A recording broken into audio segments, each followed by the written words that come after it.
Hurmatli bankimiz mijozlari, bugungi kunda shu bizni bankdagi bor mahsulotlar bilan tanishtirib o'taman sizlarga.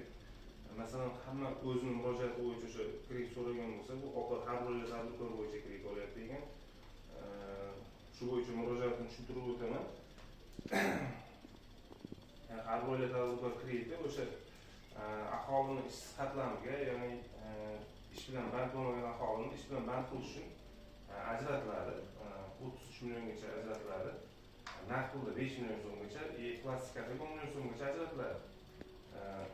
Agar kattaroq ish qilaman deydigan bo'lsa, undan oldinroq har bir tadbirkor davlat dasturi asosida kredit olib, uni nominal to'lovchi bo'lib yopgan bo'lsa, o'sha ushbu mijozlarimizga 50 million so'mgacha naqd pulda kredit ajratiladi.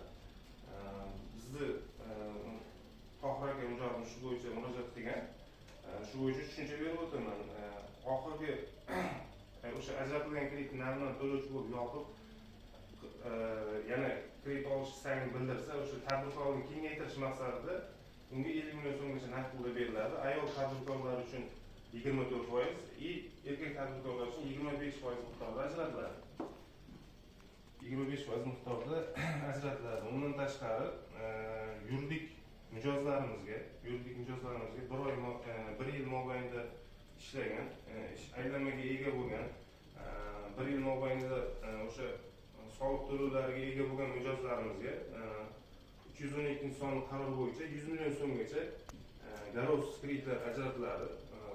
Sug'urta ta'minoti asosida garoz kreditlar ajratiladi. 100 million so'mdan yuqorisi 300 million so'mgacha garoz ta'minoti asosida ajratiladi.